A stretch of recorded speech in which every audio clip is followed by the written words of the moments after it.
To the directors that were making some of the crappy Disney Plus movies like Home Sweet Home Alone, for example, like that's one of the biggest examples I can come up with for crappy Disney Plus original movies is Home Sweet Home Alone.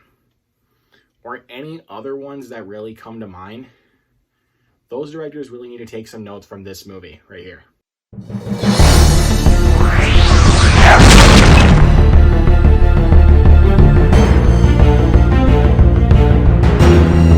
What is going on, my fellow movie lovers, and welcome back to the Luke Ponso channel, here to bring you guys another film review.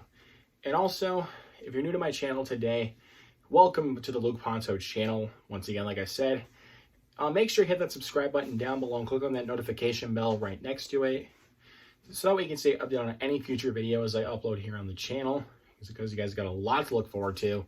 Smash that thumbs up as well. Also, share this video with your friends or with your family, anything you want to do. But today, guys, we're going to be discussing Chip 'n Dale Rescue Rangers. Yeah, I didn't think we were going to be talking about this movie here today, but this movie was directed by Akiva Schaffer, from the director of Popstar, Never Stop, Never Stopping, and Hot Rod. Both are also Andy Samberg comedies. And this one does star Andy Samberg as one of the title roles, is also with John Mulaney. Chip 'n Dale have separated themselves for years after their show Chip 'n Dale Rescue Rangers has been canceled. Dale has become a superstar after getting a CGI surgery, and Chip, on the other hand, is working for an insurance company. And when all of a sudden one of their pals from the Rescue Rangers gang goes missing, they must come back together to solve the mystery and save the day. So when I first heard about this movie, yeah, I was not looking forward to this at all, because I was like, oh, come on, we don't need one of these. We've had enough of crappy Disney Plus movies, so why would we get a Chip 'n Dale movie out of it? But then when I heard it was directed by Akiva Schaffer, I was just like, okay, it has my slight interest, but then I was like, okay, I'll check it out.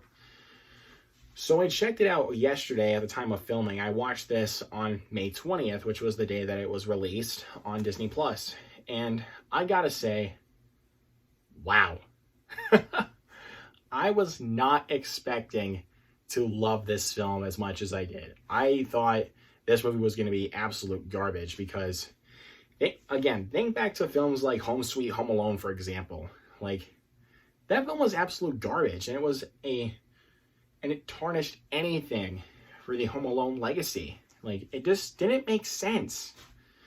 But with this film, there's a good amount of fan service and hilarious cameos and a lot of good references, like in Ready Player One style, which I see people complaining about with this movie is the references. Because it's so much like Ready Player One in so many facets, like when you come to the references, because there's like so many thrown at you. But that didn't bother me, because I like when a film is so meta and it understands what it's going for. Like Scream, for example, it's such a meta film, but it knows what it's going for.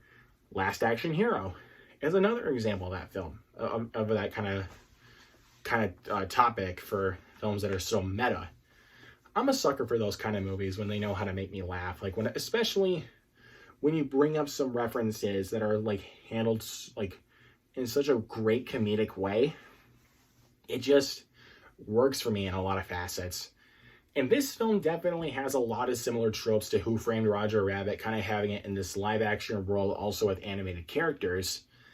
And a lot of people will compare this film to Who Framed Roger Rabbit, but I feel like this film has its own unique style to where it's not feeling like a copy of Who Framed Roger Rabbit or Ready Player One. That's what I feel like. This film has its own unique style to it, especially since it's directed by a guy from The Lonely Island, Akiva Schaffer, as one of his co-stars with it, Andy Samberg. Which, let's talk about the duo of John Mulaney and Andy Samberg. These two play off of each other so wonderfully. I mean, especially Andy Samberg. Andy Samberg is one of my favorite comedic actors working right now. I was questioning it a little bit when I realized that he was going to be in this movie. And I was like, why is he playing as Dale? Like, that's what I thought for a minute. But then when I watched this movie, I was like, he was the perfect fit. Perfect. Because I thought he was going to be flat out annoying in this film. But I knew that, like, once I heard his voice, I was like, yeah, I know he's going to crack me up quite a bit. Because think of films like Hot Rod, like I said, or Pop Star. That's another one that comes to mind. Or think of the show like Brooklyn Nine-Nine. He's always funny. The dude never fails to make me laugh, like, anytime. And you have a excellent cast and crew here. You also got Eric Bana. You got Seth Rogen playing as this character named Bob, who's like a Viking, who was so funny in this movie.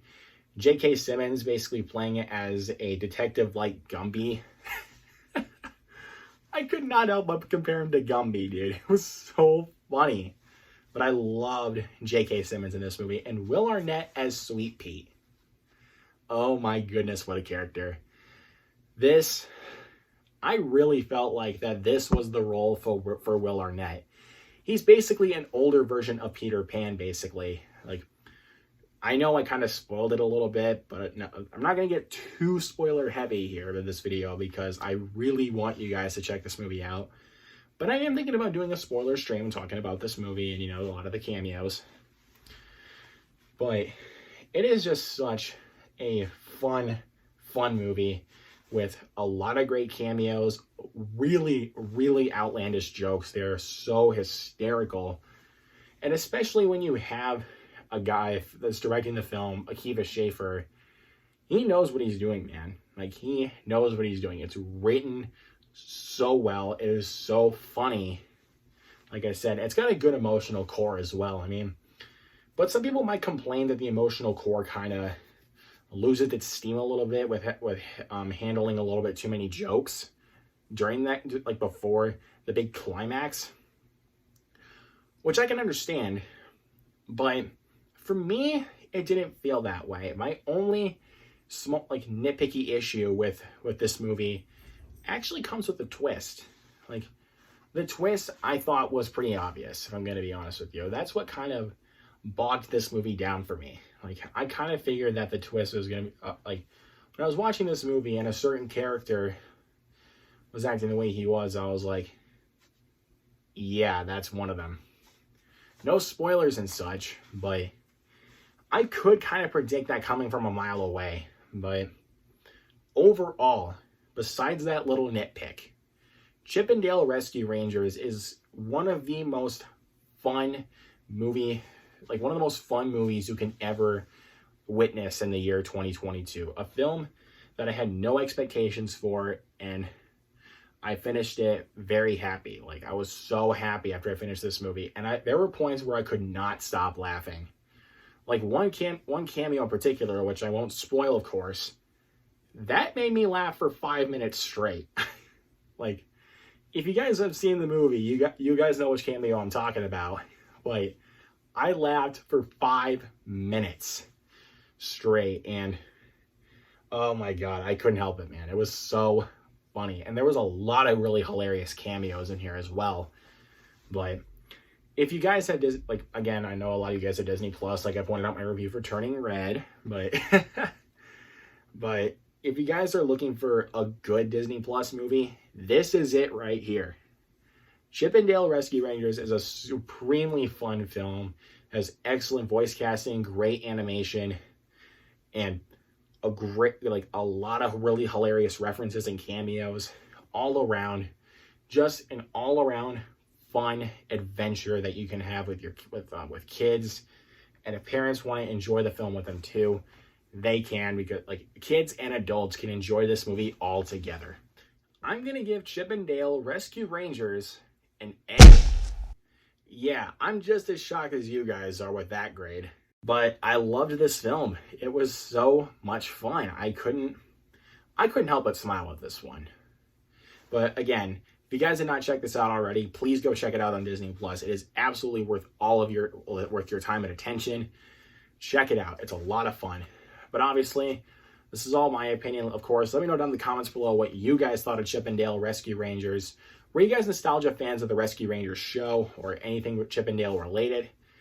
If so, let me know down in the comments below. And also, one last reminder, hit that subscribe button down below and click on that notification bell right next to it. Hit that thumbs up as well because it's very beneficial to me once again to get my content out there. Look forward to more awesome content here on the channel very, very soon. I will be getting my review up for Top Gun, but leading up to Top Gun Maverick coming out next weekend. And guys, I have actually decided for my Jurassic Park series, I will do a live review for all 5 of those movies. Maybe sometime next week. I haven't gotten a full-on date for that yet, but I will be doing a live review series of all, like I will be reviewing all 5 of the Jurassic Park movies on a live stream. So keep an eye out for that, you guys, and much, much more. Y'all are the best. Once again, guys, thank you so much for watching. If you guys want to see more content from me, make sure you subscribe, and I'll see you guys next time.